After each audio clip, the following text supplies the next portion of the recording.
सोलापूरदी राष्ट्रवादी काँग्रेस पक्षाच्या अल्पसंख्याक विभागाच्या वतीने उपमुख्यमंत्री अजित पवार, राष्ट्रवादीचे प्रदेशाध्यक्ष सुनील तटकरे यांच्या उपस्थितीत अल्पसंख्याक समाजाच्या प्रश्नांवर विविध संस्थांचे ट्रस्टी परिषदेचे आयोजन करण्यात आले आहे। शनिवार दिनांक 3 फेब्रुवारी रोजी सायंकाळी 5:30 वाजता ही परिषद होईल अशी माहिती राष्ट्रवादी काँग्रेस प्रदेश अल्पसंख्याक अध्यक्ष वसीम बुरान यांनी दिली। अल्पसंख्याक समाजाच्या शिक्षण, आरक्षण, संरक्षण आणि वक्फ बोर्डाच्या प्रश्नांवर ट्रस्टी आपल्या अडचणी मांडतील आणि त्या सोडवण्याच्या दृष्टीने प्रयत्न होणार आहेत। अल्पसंख्याक विभागाच्या वतीने अल्पसंख्याक समाजाचे शिक्षण, आरक्षण, संरक्षण व वक्फ संस्थाचे प्रश्नांवर महाराष्ट्र राज्यातील अल्पसंख्याक समाजाचे शिक्षण, आरक्षण, संरक्षण व वक्फ संस्थाचे प्रश्न समस्या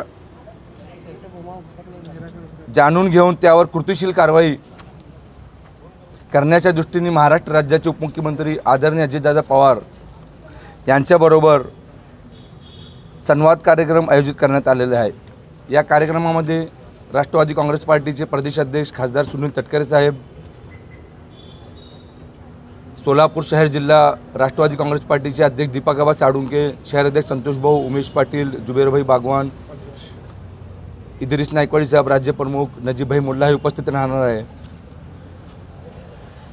बालाजी सर्वर इथे 5:30 वाजता उद्या सदर ट्रस्टी कॉन्फरन्स आयोजित करण्यात आलेला आहे। मी आपल्या माध्यमातून सोलापूर शहर व जिल्ह्यातील सर्व मस्जिद, मदरसा, दर्गा, ईदगाह व ख्रिश्चन समाजामध्ये जे ट्रस्ट त्यांचे जे चर्च असतील, शिक्षण संस्था असतील, शीख समाजामध्ये बी मी त्यांना पण निमंत्रण दिलेलं आहे।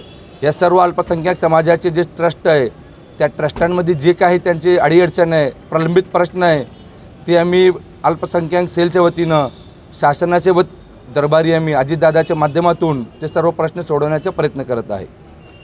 पत्रकार परिषदेस पदाधिकारी शफी इनामदार, अमीर शेख, रियाज शेख आदी उपस्थित होते।